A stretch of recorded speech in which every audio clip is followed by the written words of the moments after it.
Hey there, Wojcik of DIY Video Guy here, and I'm going to do something that I have been saying I was going to do for a while. I'm going to review the Canon C100 Mark II, which is the entry-level cinema camera from Canon, and it's the second version, the Mark II version, and this is going to be a long review. But if you don't want to stick around and watch this entire review, see all the pros and all the features and buttons that it has and how I use it, as well as cons and things I don't like about it, or to watch any of the comparison footage that I show between this and cameras like the 5D Mark III, and you don't want to hear my opinion at the very end about whether or not you should pay what they're currently charging for it versus some of the other options on the market from other camera manufacturers, you don't want to do all that. Here's a quick little summary of what I think of the camera to start off. Then we'll go into more detail and all the little features and my favorite parts of it.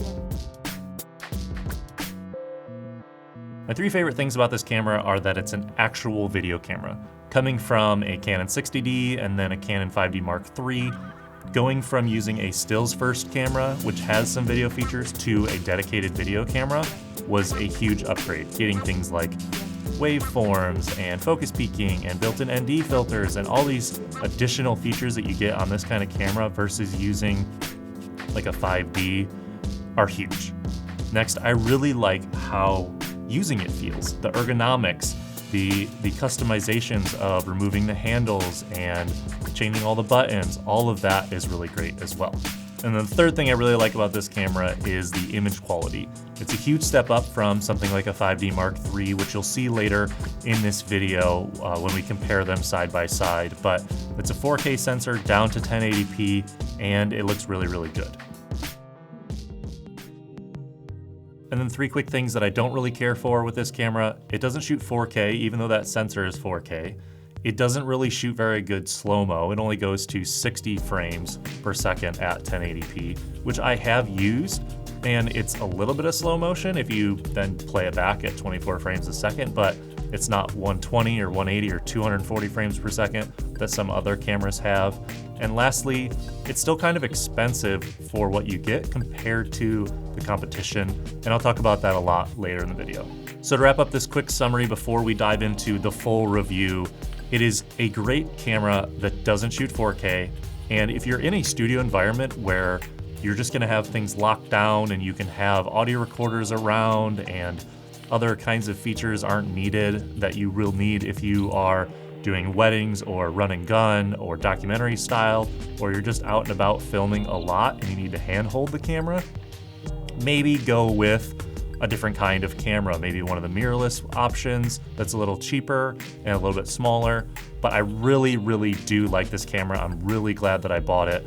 I've got my money's worth from it, and you'll see in this review all the different features that I like, even though it does have a few things that I'm not a huge fan of. So that's my quick little summary. Let's first now dive into all the features and what I consider the pros of this camera. There are so many amazing features on this camera compared to what I was using before, the Canon 5D Mark III, that I'm just gonna have to start with the buttons.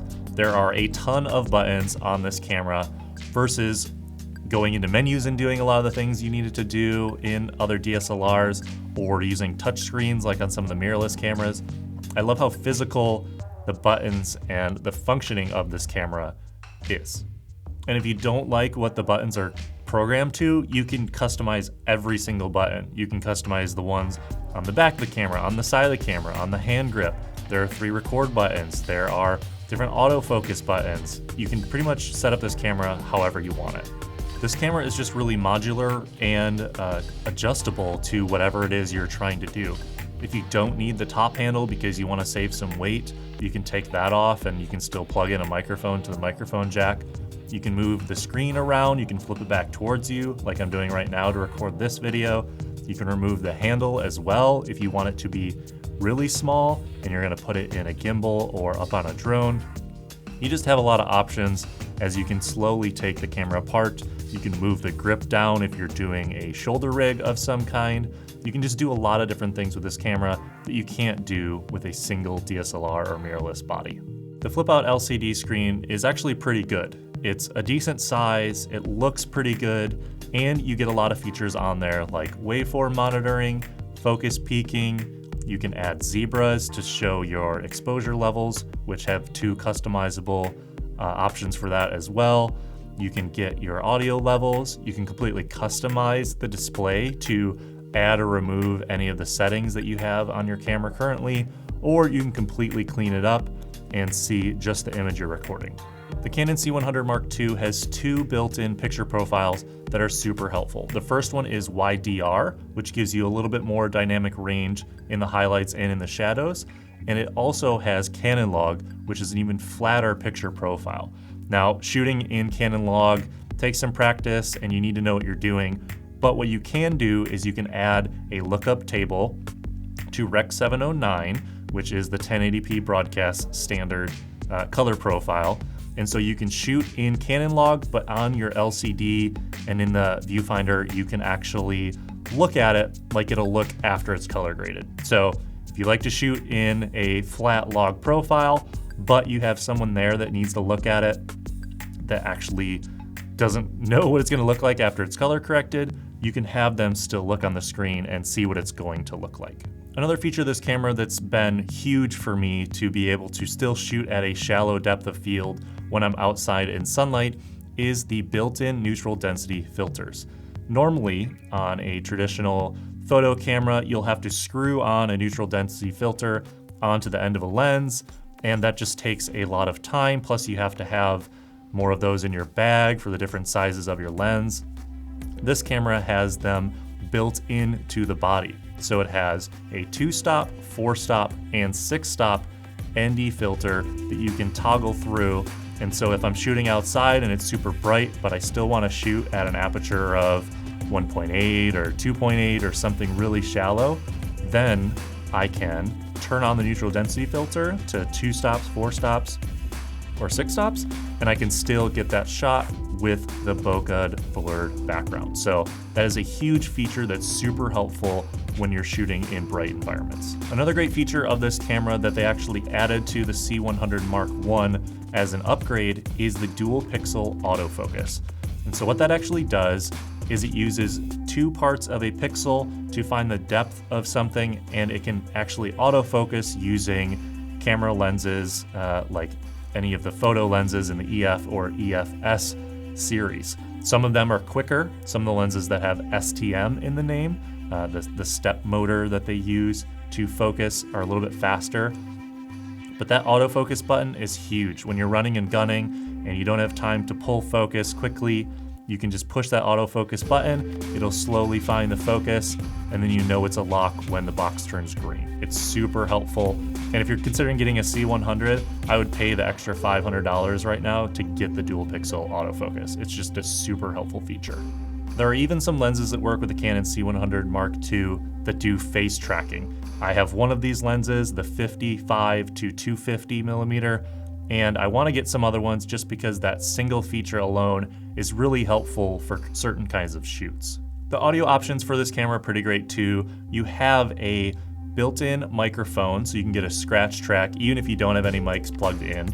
You can also plug in a microphone to the mic jack without having the top handle attached, or you can attach the top handle, plug that in, and then you can run XLRs into it. There's 2 XLR ports, or you can use the built-in microphone into the top handle, which actually sounds pretty good.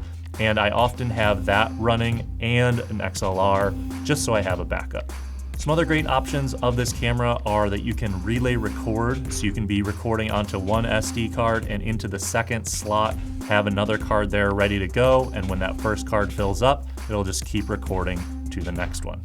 You can also turn on and off the tally lights, which are the little red lights on the front of the camera and on the back of the camera. So I usually turn off the front light so people don't know that I'm recording, but I keep the back light on so I can see if the camera's rolling or not. You can run HDMI out of the camera into either a monitor so you get a bigger view of what it is you're filming, or into a recorder to get a little bit higher of a bit rate.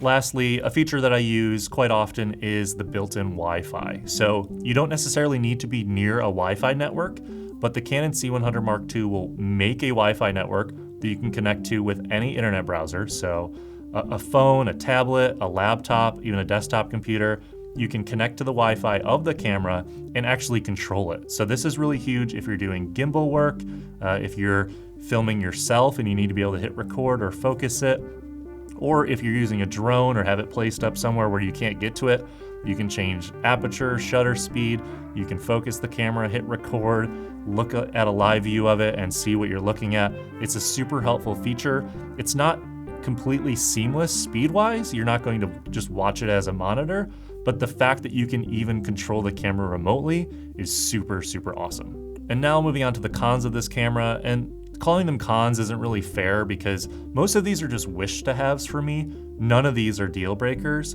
And I do wish that it did some of these things, but most of the time I don't even notice it when I'm using the camera. So the first one is 4K. It would be nice if the 4K sensor in this camera actually let me record in 4K versus downscaling it to 1080p, but you do get a really good looking 1080p image quality compared to other sensors out there. So it's kind of a con. I'd wish it was 4K, but do I really need 4K or those high data rates or file sizes? Not for most of the stuff I'm doing. Internally on the Canon C100 Mark II, you're only getting a color subsampling of 420. You can get 422 if you go external, and if you don't know what any of this means, it's just more color information when you're recording, which is more grayscales and more colors available for when you go into a suite to edit it and start doing color correcting and grading. You just have more information to work with, and internally this only does 420. Unlike the low light on something like the 5D Mark III or some of the other cameras that are out there from Sony like the A7S II, the low light on this isn't the greatest. You do start to introduce a bunch of noise when you raise the ISO, and most of it is in the shadows. So what I tend to do is try to overexpose the shadows a little bit. Shooting in Canon log or wide DR does help with that, and then bringing down the blacks or shadows when I'm doing color correcting or grading.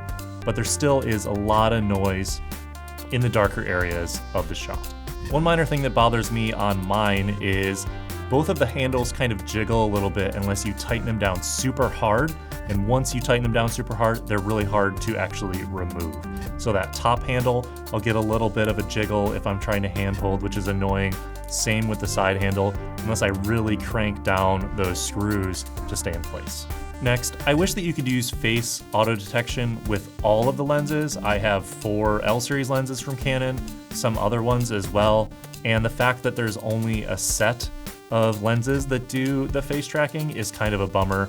I played with the Canon C300 Mark II, and I know that that one does face auto tracking and object auto tracking with any Canon lens or even some third-party lenses. So I don't know why that technology is not in this camera, but I do wish it was. And lastly, another con is the slow motion. I do wish it went a little faster than 60p. I understand why it maybe doesn't, but I would like to at least have 120 frames per second slow-mo to be able to slow down my footage for doing action sports or any kind of movement a little bit more than 60 frames.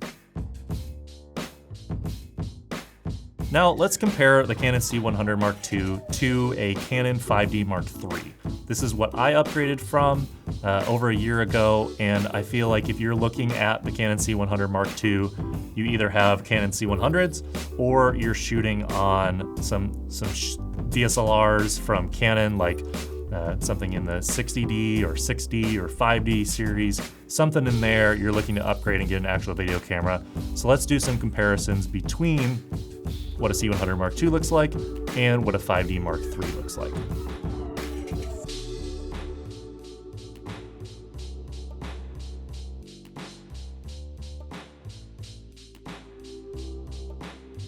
As you can see, the image quality on the C100 Mark II is much cleaner and crisper than the 5D Mark III. Now, we used similar color picture profiles on cameras. We had the same settings for white balance and ISO whenever possible. And so you're looking at 2 images that should be pretty much the same from the same camera company, just a different model. I just consider the image on the C100 Mark II to be much clearer, cleaner, and less noisy.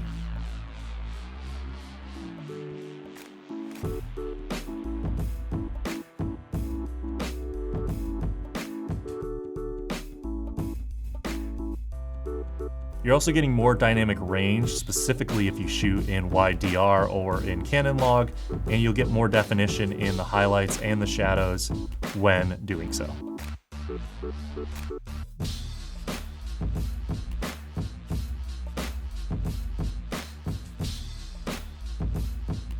If you're trying to decide between a Canon C100 Mark I and a Canon C100 Mark II, the biggest differences are that autofocus feature, which you can pay, I think it's an extra $500 when you buy it, or I think you can even upgrade it later, going from not having autofocus to that dual pixel autofocus. That's a huge feature that is really worth paying for, in my opinion. The other piece that's a big change is the screen actually rotates out and flips out, as opposed to on the Mark I, it doesn't flip out, so you can fully see it facing towards the front. And then the third thing that's a big change is the EVF, the electronic viewfinder, is actually usable in Canon C100 Mark II. Pretty much everyone I know that's used a Canon C100 Mark I just hates on the EVF and says they just never use it. I've used the EVF a lot, specifically when I'm outside and it's bright out and I'm hand holding to get another point of contact on the camera. It's very usable and I really like it. So those are the main three things between a Mark I and a Mark II. You have to decide if those upgrades are worth it for you or not. Maybe just get a C100 Mark II for your main camera, and then you could have other C100s as your B and C cameras. And now to wrap up, would I recommend this camera to someone?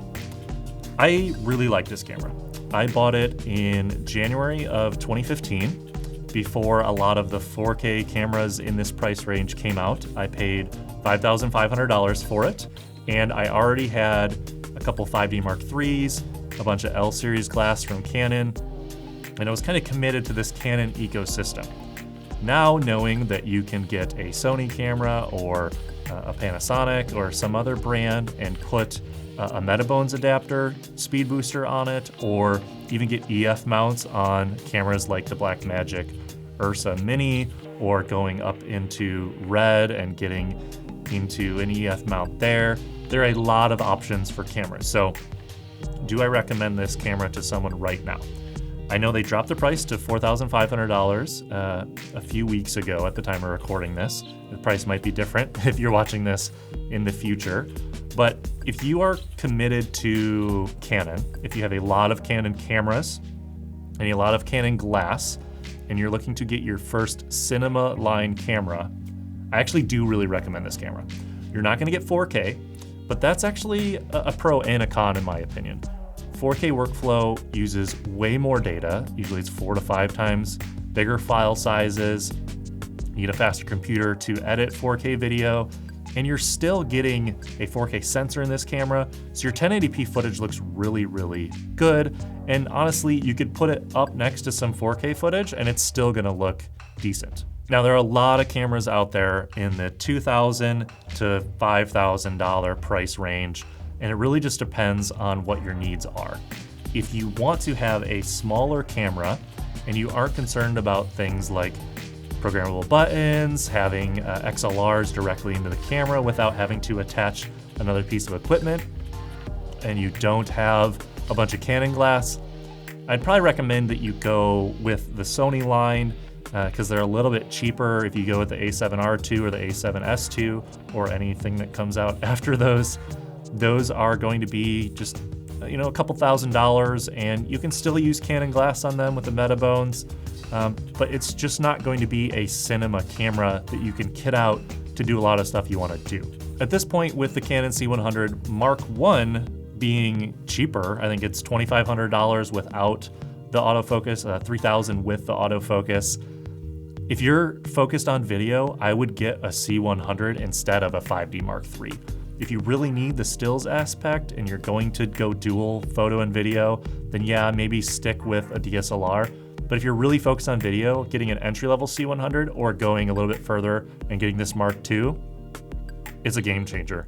Being able to have waveform monitoring, focus peaking, built-in NDs, so many different features. Zebras, so you can get your exposure down properly. Face tracking on some lenses. higher bit rates, external, all those things, they're gonna encourage you to learn what those things are, and they're going to make you actually make better videos or better looking videos, first of all. So I do encourage you getting an actual video camera if you're focused on video versus taking this stills camera like a Canon 5D or even one of the Sony A7R2s and doing video on them. Even if you're getting 4K or really good image stabilization, there's more to using a video camera day in and day out than the resolution and like image stabilization. There are other ways to stabilize your footage with monopods, shoulder rigs, image stabilized lenses, tripods, you name it. So you really have to decide whether or not you want a dedicated video camera or you want to save some money so you can get 4K and you can also do stills. Now, the biggest question I get now is Sony FS5 versus the C100 Mark II. And this is because they're priced about the same. The Sony SF5 is about $5,000. This is about $4,500 right now.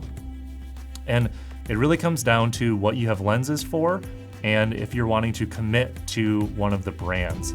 I know you can shoot on a FS5 with a Metabones, and you can put all your EF lenses on there and you can still get a really good 4K look out of it, but then you're gonna deal with all the 4K stuff that comes with that, the bigger file sizes, the longer rendering times, everything. So you have to decide whether or not you want to go down the Sony branch and actually learn Sony menus and how those cameras are a little bit different, or you want to stick with this Canon ecosystem, or even go with Panasonic in the GH series, or go Blackmagic Ursa.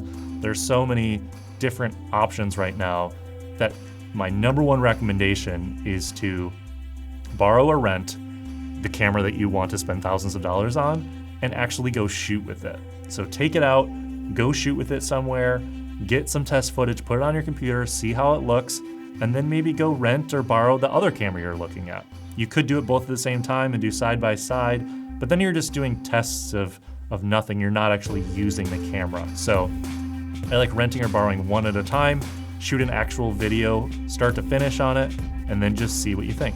So that wraps up this really long review of the Canon C100 Mark II. I'm really glad I bought it when I did buy it in January 2015. Now in January 2016, it's a little bit harder to decide if this is the camera for you, but if you do end up using it, I hope you learned a little bit about it in this video, and I've been a huge fan of it. It's been with me all over the world over the past year, to Africa, to Europe, all over the place, and it's really stepped up my video game having some of those more advanced video features. So thanks so much for watching this video. Gonna plan to do more camera reviews in the future.